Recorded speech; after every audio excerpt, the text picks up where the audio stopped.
पहला हनुमान का भगवान श्री राम को चूड़ामणि सौंपना। श्री हनुमान जी ने आकाश में पहुंचकर घोर अर्चना की, जिसे सुनकर भय से राक्षसों की पत्नियों को गर्भ गिर गए और बांदर प्रसन्न हो गए।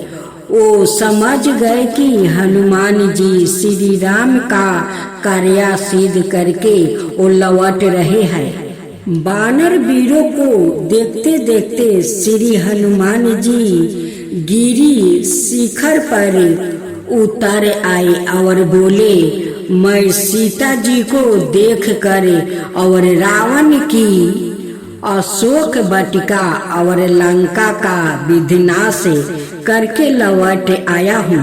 अब हम सुग्रीव और श्री राम के पास चलेंगे। जिस समय बानर गण जा रहे थे, उसी समय उनकी दृष्टि सुग्रीव के मधुबन पर पड़ी। अंगद जी की आज्ञा से सभी ने मधुबन के फल साथ अमृत तुलिया मधु पिया और वनों को भी उजाड़ डाला। इस पर सुग्रीव के मामा दधि मुख ने जाकर सुग्रीव को सूचना दी कि जिस वन की आपने इतना दिनों से रक्षा की थी, उसे आज हनुमान और अंगद के आदेश से बांदरों ने उजाड़ डाला है।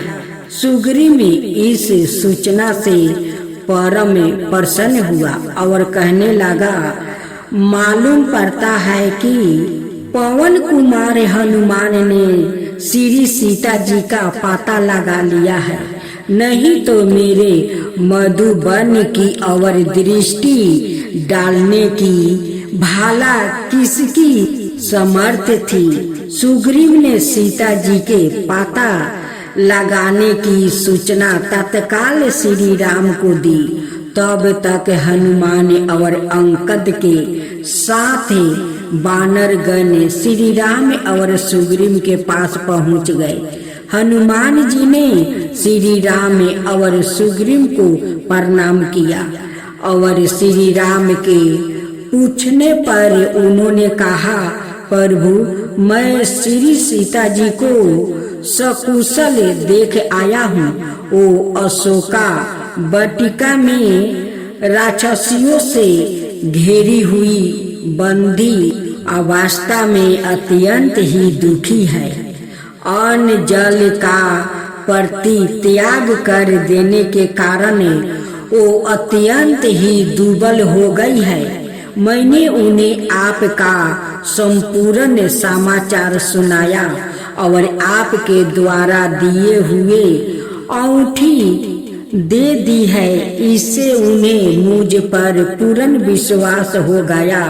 उन्होंने मुझसे इस प्रकार कहा, हनुमान, तुमने मुझे यहाँ जिस प्रकार कष्ट उठाते हुए दुखी अवस्था में देखा है, वो सब जयो का तयो श्री रघुनाथ को बता देना। मुझसे मेरी याद में केवल एक ही अपराध हुआ है, वो यह है कि श्री रघुनाथ से अलग होते समय मेरे प्राण नहीं गया। मेरे विचार से वो भी मेरा नहीं अपितु है। मेरे इन आँखों का दोष है। जैसे ही मेरे प्राण निकलना चाहते थे, वैसे ही इन आँखों ने उन्हें निकालने से रोक दिया और कहा कि प्राणों के निकल जाने से उनका कुछ नुकसान भले ही ना हो, परंतु इसके साथ हम भी तो प्रभु के दर्शनों से वंचित रह जाएंगी। इसलिए जैसे ही विरहे रूपी अग्नि के द्वारा मेरा यह शरीर जल कर राख होना चाहता था, वैसे ही आपने समर्थ में इन आंखों ने जल की वर्षा करके उसे शीतल कर दिया है।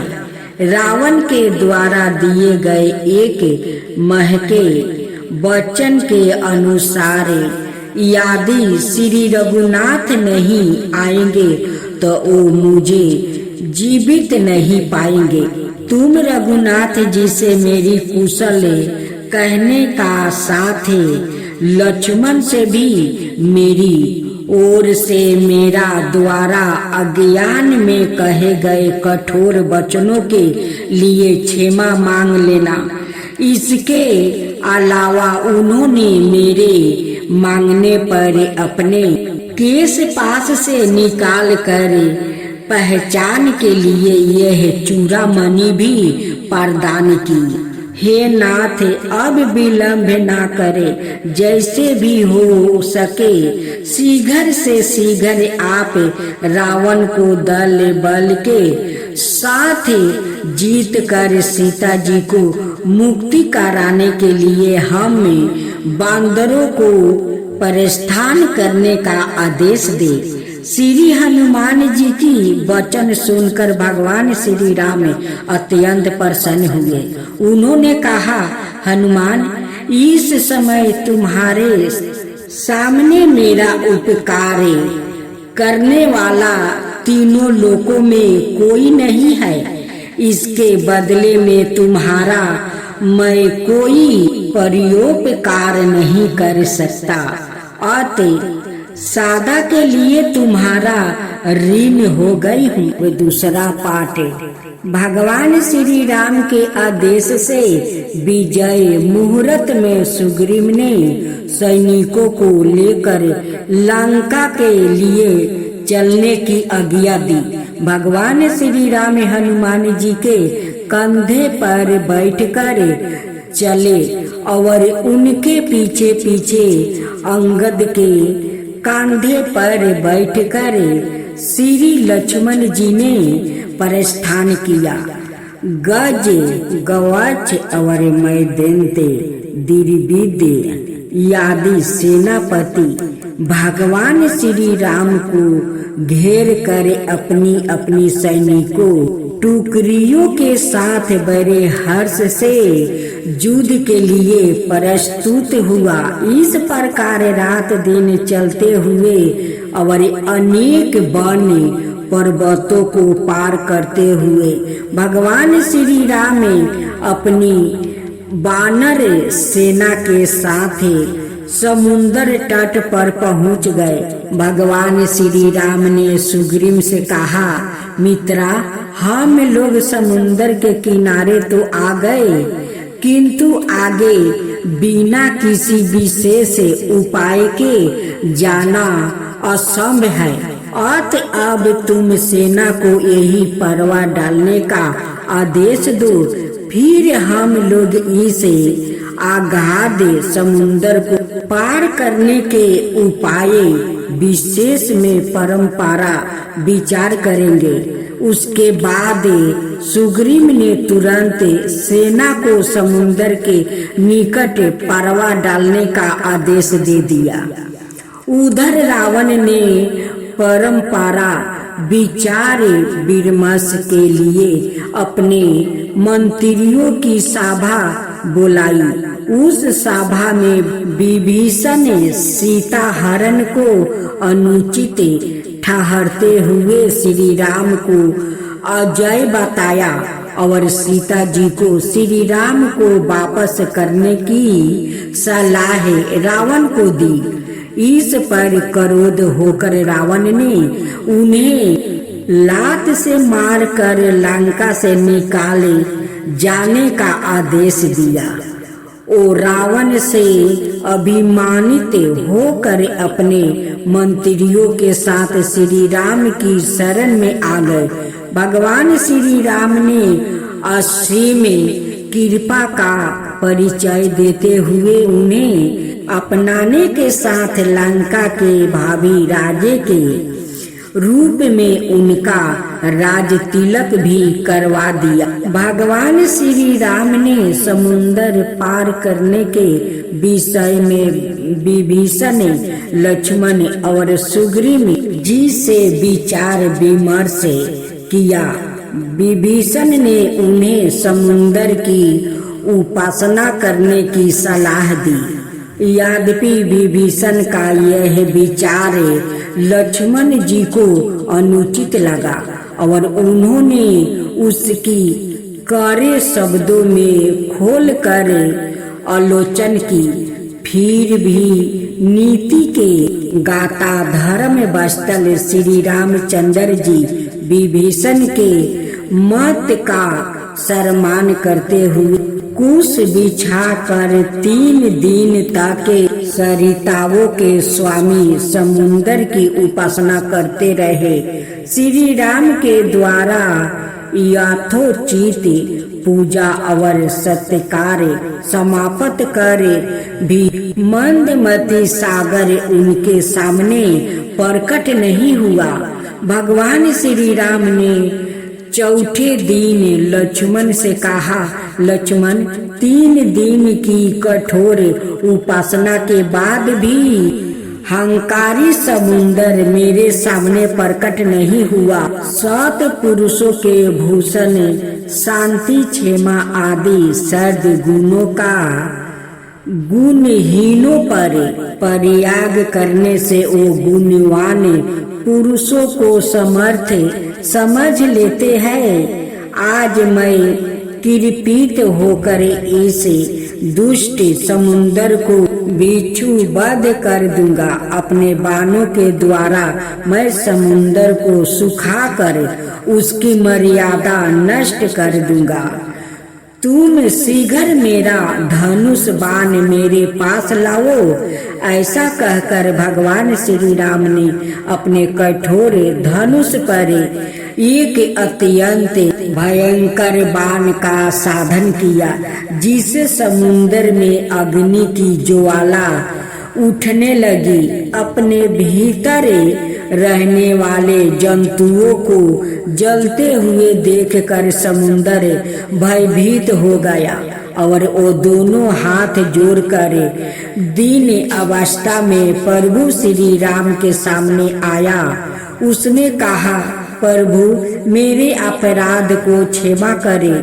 पृथ्वी, जल, बाहु, अग्नि और आकाश के संभव में सहज ही जड़ता होती है और यह दृष्टि के लिए आवश्यक भी है। सूख जाने पर मेरी मर्यादा नष्ट हो जाएगी। आप अपनी सेवा में रहने वाले नल और नील के सहयोग से मेरे ऊपर सेतु का निर्माण करें। इसमें मेरी मर्यादा भी रह जाएगी और आप सेना सहित लंका भी पहुंच जाएंगे। इस प्रकार समुंदर श्री राम की स्तुति करके चला गया। श्री राम ने उसे अभय दान दी। अब तीसरा पाठ। भगवान श्री राम की आज्ञा से नल और नील ने समुंदर पर सुंदर सेतु का संचालन कर दिया। फिर धीरे धीरे वानरों की संपूर्ण सेना उस सेतु से समुंदर के उस पार पहुंच गई। सुग्रीव ने उस वीर हनुमान सेना के ठहरने की यथोचित व्यवस्था की। यह विशाल सेना समूह एक महासमुंदर के सामने जान पड़ता था। वानरों की इस विशाल सेना ने लंका को चारों ओर से घेर लिया। लंका के घेरे जाने की बात सुनकर रावण को बड़ा क्रोध हुआ और उसने नगर की रक्षा का प्रबंध पहले से दोगुना कर दिया। भगवान श्री राम ने देखा कि लंका सब ओर से राक्षसों द्वारा सुरक्षित है। फिर उन्होंने वानरों को लंका पर आक्रमण की आज्ञा दे दी। भगवान श्री राम के आदेश से वानर सैनिक लंका पर कोटों पर चढ़ गए और वृक्षों और पत्थरों के प्रहार से उन्हें तोड़ने लगे। उन लोगों ने लंका के चारों ओर की जल से भरी खाइयों को पर्वत शिखरों और वृक्षों से पाट दिया। तदंतर रावण की प्रेरणा से राक्षस सैनिकों भी युद्ध के लिए निकलने लगे। फिर वानरों ने और राक्षसों के बीच घोर युद्ध शुरू हो गया। राक्षस दमकती हुई गदाओं, शक्ति, शूल और फेरसों से वानरों को मारते थे। उसी प्रकार वेगशाली विशाल काया वानर भी बड़े बड़े वृक्षों, पर्वत शिखरों, नखों और दांतों से उन पर चोट करते थे। इस प्रकार राक्षसों और वानरों में बड़ा घमासान युद्ध होने लगा। देखने पर यह युद्ध दूसरा देव सूर्य संग्राम जान पड़ता था। धरती रक्त और मांस की घींचे से फट गई। इंद्रजीत मेघनाथ ने अंगद पर गादा का प्रहार किया, किंतु बलशाली अंगद ने उसकी गादा को पकड़ लिया और उसी गादा से इंद्रजीत को सौरन जटित रथ को सारथी और घोड़े सहित चूर चूर कर डाला। हनुमान जी ने जम्बूमाली पर थापर का प्रहार किया और वो तत्काल यम लोक सिधार गए। श्री लक्ष्मण ने अपने तीखे बाणों से विरूपाक्ष को मौत के घाट उतार दी। शिशुन के प्रहार से विदुनमली मारा गया। भयंकर युद्ध के बाद अत्यंत में श्री राम के हाथों महाबलशाली कुंभकर्ण और लक्ष्मण से युद्ध करते हुए मेघनाथ भी मारा गया।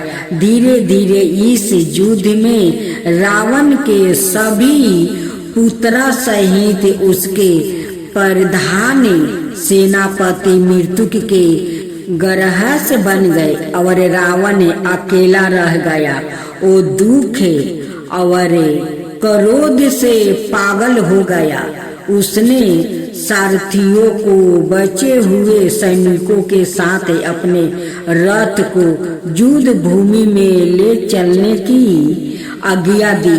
फिर वहां श्री राम के निकट जाकर क्रोध से लाल आंखें किए उन पर बाणों की झड़ी लगा दी। संपूर्ण आकाश से वर्षा के मेघों के समान बाणों से ढक गया।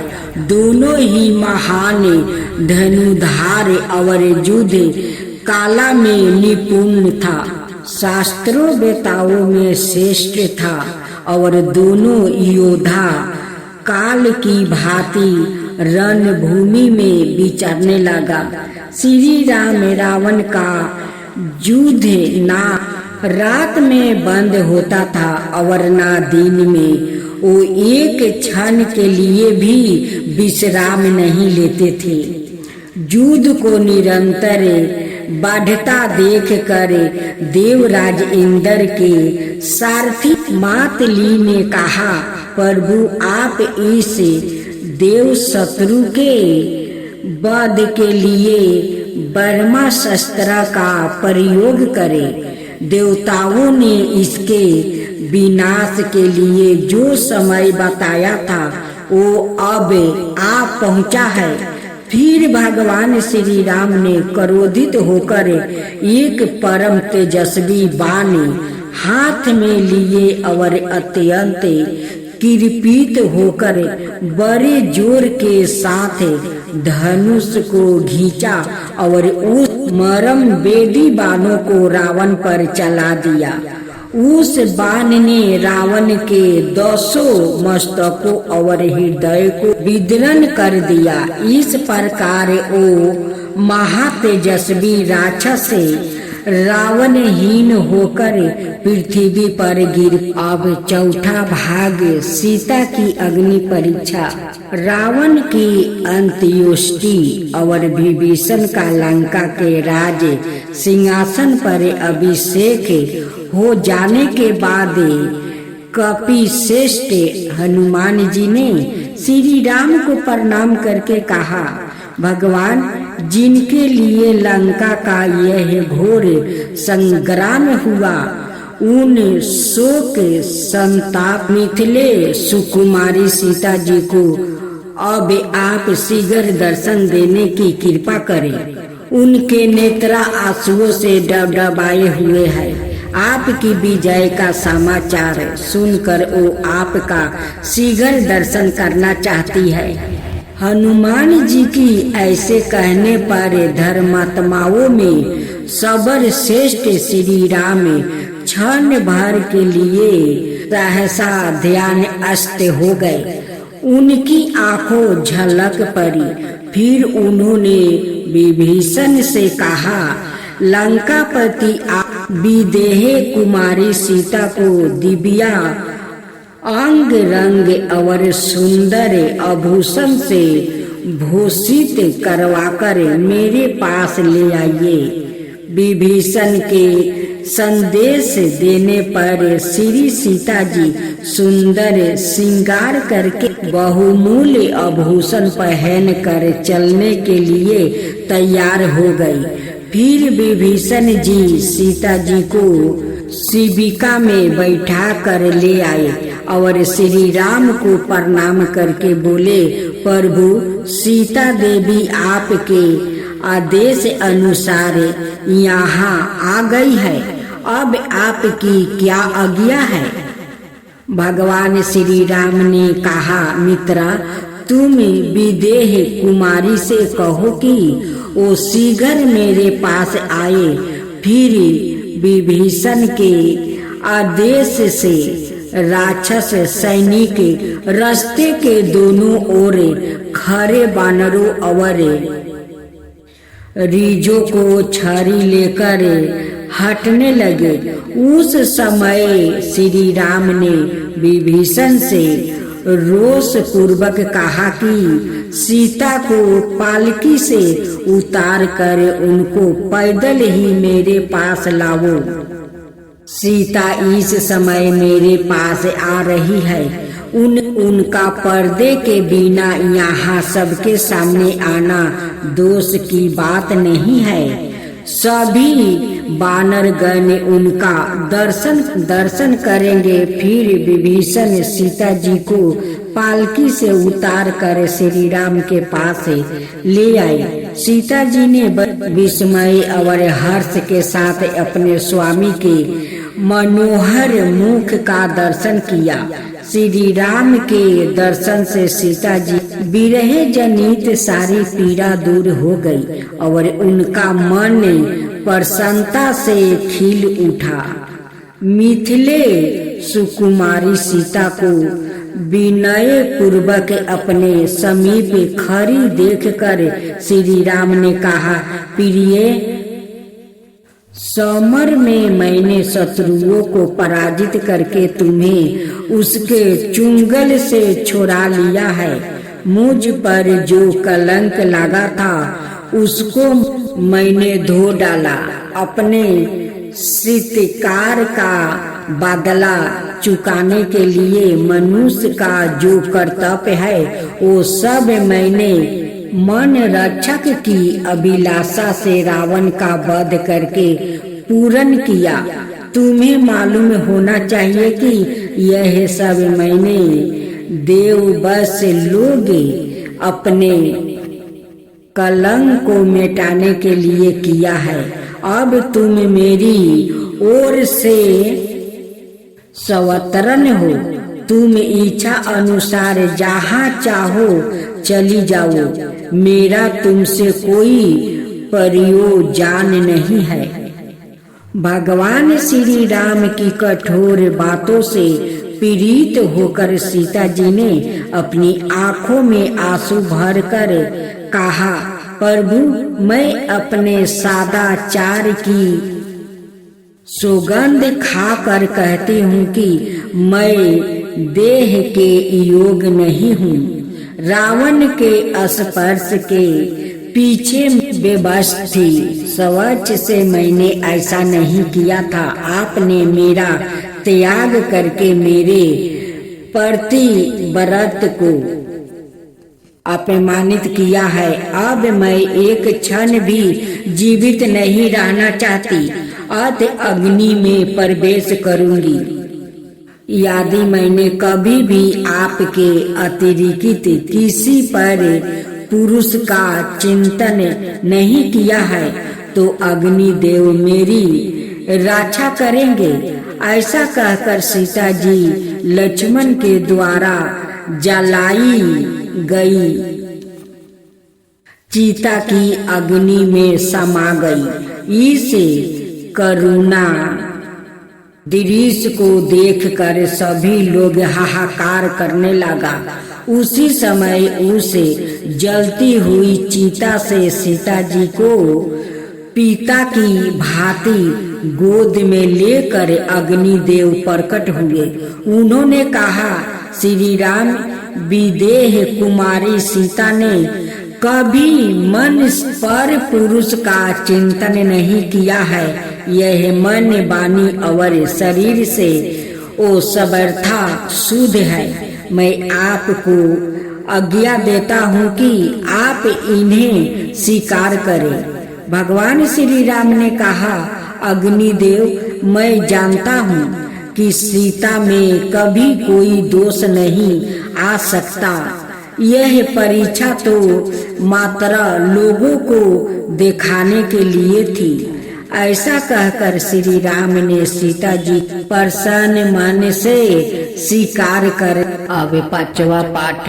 रात्रि में विश्राम के बाद प्रातः काल विभीषण ने श्री राम से हाथ जोड़कर कहा, प्रभु, अब आप स्नान करके दिव्य वस्तु धारण करें, अंगकार का सदुपयोग करें। उसके बाद सुंदर आयोजन को स्वीकार कर मुझे कुछ दिन अपने अतिथिया सत्कार का सौभाग्य प्रदान करें।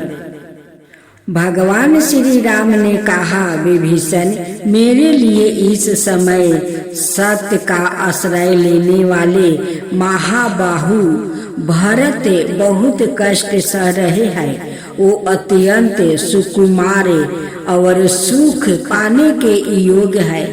उन धर्मपरायण भरत से मिले बिना मुझे कुछ भी अच्छा नहीं लगता। मेरे पहुंचने में विलंब होने पर वो अपने प्राणों का त्याग कर देंगे। अत तुम शीघ्र ही मुझे अयोध्या पहुंचने की व्यवस्था। भगवान श्री राम के इस प्रकार कहने पर विभीषण तत्काल कुबेर पुष्पक विमान का आवाहन किया। विश्वकर्मा द्वारा निर्मित और विमान सुमेरु शिखर के सामने ऊंचा और विभिन्न रत्नों से सुसज्जित बड़े बड़े कर्मों से विभूषित था। उसमें नीलम के मूल्यवान सिंहासन लगे थे। वो मन के सामने बेगवा था। वानरों को विभीषण के द्वारा रतन और धन से संपन्नित करने के बाद श्री राम, लक्ष्मण और सीता के साथ उस विमान में सवार हुआ। तत्पश्चात भगवान के आदेश से विभीषण के साथ सुग्री में हनुमान और अंगादि समस्त वानरों वीर उस विमान पर बैठे। फिर भगवान श्री राम की आज्ञा पाकर वहाँ उत्तम विमान अयोध्या की ओर उड़ चला। विमान से सीता को विभिन्न स्थानों का दर्शन करते हुए भगवान श्री राम भरद्वाज के आश्रम पर उतरे और हनुमान जी के द्वारा भरत को अपने शीघ्र अयोध्या पहुंचाने का आदेश भेज दिया। हनुमान जी से श्री राम का संदेश प्राप्ति कर श्री भरत सहसा आनंद विभोर होकर पृथ्वी पर गिर पड़े और हर्ष से मूर्छित हो गए। क्षण भर बाद उन्होंने उठकर हनुमान जी को जोर से अपने आक पास में भर लिया और कहा, समय तुमने यह संवाद सुनकर मेरे तन में नवीन प्राणों का संचार कर मैं तुम्हारा सदाए ऋणी रहूंगा। फिर श्री भरत ने अयोध्या में श्री राम के स्वागत अभूतपूर्व प्रबंध किया। उसी समय कुबेर का पुष्पक विमान श्री राम को लेकर नीचे उतरा।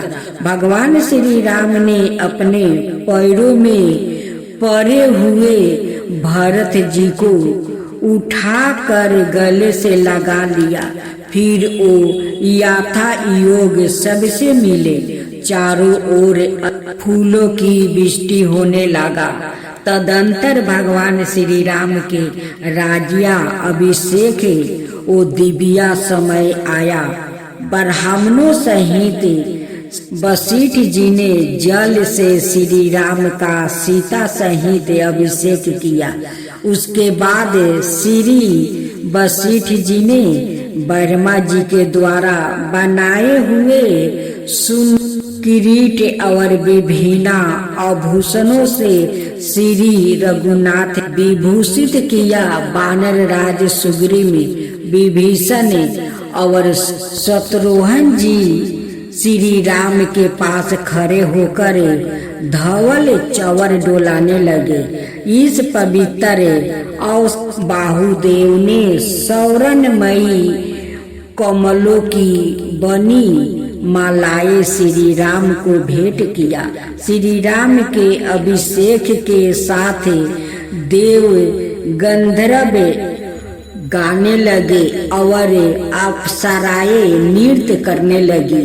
भगवान श्री राम ने ब्राह्मणों को आंखाए गायों के साथ विभिन्न प्रकार के रतन दान में दिया। श्री सीताराम के पवित्रता जय घोष से धरती और आकाश गूंज उठे। उस समय पृथ्वी हरी भरी हो गई और वृक्ष फलों से लद गए। फिर श्री राम के शासन का चिर स्मरणीय राम राज्य की स्थापना हुई, जिसे हमें आज भी याद